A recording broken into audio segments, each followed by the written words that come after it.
Hi guys! Magandang gabi po sa inyong lahat. So, pag-usapan natin ngayon. So, pasensya na kayo sa aking haircut. Yan. Pag-usapan natin ngayon isang ilan sa mga agency nandyan sa atin sa Pilipinas na pwedeng makatulong sa inyo para makapunta kayo dito sa Czech Republic. So, ang una natin dyan, i-search nyo pa ay ang Topnest at saka ang GrapeCare. Ang GrapeCare po is located dito sa Czech Republic. So, baka hanapin nyo siya dyan sa atin sa Pilipinas. Ang gagawin nila sa kanilang Facebook page, meron dong mga link na pwede kayong magpasa ng parang nakalink kasi siya naka-Google link siya. So, pwede kayong magpasa doon. I-click nyo lang yung mga link na makikita nyo sa kanilang Facebook page sa GrapeCare Ltd. So, I think nasa 100 plus K followers na sila or baka 200 na siya ngayon. So, hanapin nyo lang siya sa Facebook search bar and then doon mag-send kayo ng parang resume kasi yon. I-click nyo doon, hanapin nyo, mag-browse kayo doon, hanapin nyo kung alin yung babagay sa inyo sa pag-apply nyo dito sa Czech Republic. So, kapag may nakita kayo, for example, is Meat Cattery. Tama ba? Meat Cattery, ganun.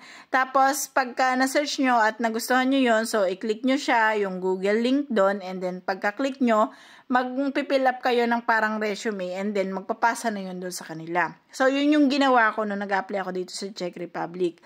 And then, sila naman is may katayap dyan sa atin sa Pilipinas, which is ang Venture Management Services Incorporated.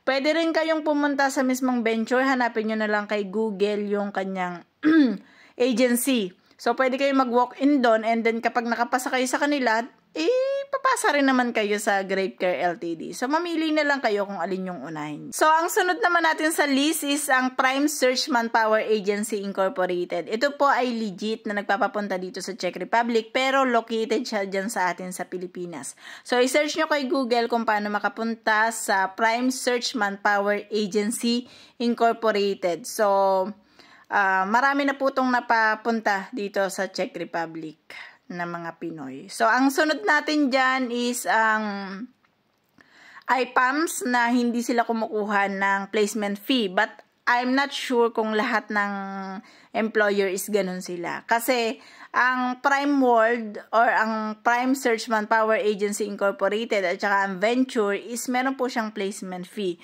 So, equivalent to 1 month na basic salary nyo dito sa Czech Republic. So, pwede rin kayong mag-apply sa HMO. So, isa rin yan na pwede nyo pag-applyan ang HMO. Located din siya dyan sa atin sa Pilipinas. Pakihanap na lang po.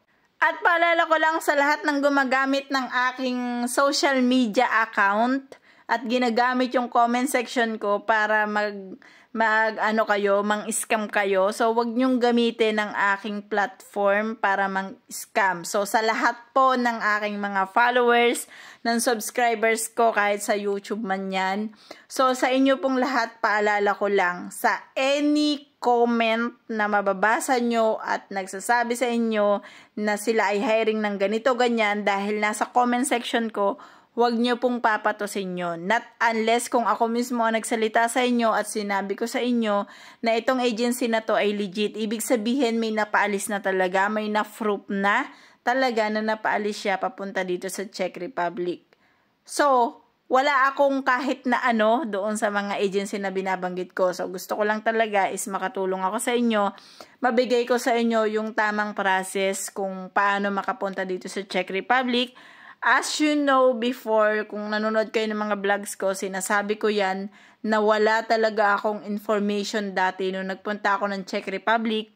Kaya kahit hindi ako maanong mag-vlog, so talagang tinry ko na maghanap ng mga information na meron dito sa Czech Republic para sa ating mga OFW na gustong pumunta dito pero hindi nila alam kung paano magpunta dito sa Czech Republic. So, manood kayo ng mga videos ko, guys, kasi lahat ng mga videos ko is related and based into experience and based into reality. So, hindi po ako nagbablog ng sinabi lang ni ganito at ibablog ko sa inyo at mapapahama kayo. So, kapag hindi ko sinabi, ibig sabihin, hindi ko siya experience. So, ang isang bagay lang na nabanggit ko sa vlogs ko na hindi ko experience is ang reunification visa, which is meron naman akong kausap doon na tao na nakakaalam about sa reunification visa. So, guys, once na kung hindi nyo alam pala or hindi nyo natatanong, reunification visa, kapag nandito na kayo sa Czech Republic, pwede nyo makuha yung inyong family, yung inyong asawa at anak dito sa Czech Republic, related doon sa kung papasa kayo sa requirements ng ating ministry dito sa Czech Republic. So, yun yung reunification visa. Hindi ko pa kasi siya na-try. Wala akong anak, wala din akong asawa. Kaya hindi ko po siya na-try. So, pwede ko rin sanang kunin magulang ko, kaya lang 70 na. So, ayaw na nila ng mga ganong nature, kaya hindi ko sila makukuha. So, nagtatanong, pwede ba ang kapatid? Hindi po namin pwedeng makuha ang kapatid. Not unless kung referral siya. Referral, ibig sabihin, kinailangan sa company namin, and then ni-refer ko na gusto kong ipasok yung kapatid ko. Something like that. Kung kakailanganin nila at manggagaling sa Pilipinas. Pero kung hindi siya referral, hindi po namin makukuha ang aming mga kapatid via reunification. Sad to say, kahit gustong-gusto namin kunin ang aming pamilya, hindi po namin siya makukuha. Not unless na lang po talaga kung asawa or anak. Pero syempre sa mga single, ang pwede lang nilang makuha is ang magulang. Pero, syempre, matanda na yung magulang, so, depende pa rin yun sa inyo, kung gusto nyo silang kunin. So, yun lang. Sana may natutunan kayo sa vlogs natin ngayon. Have a nice day!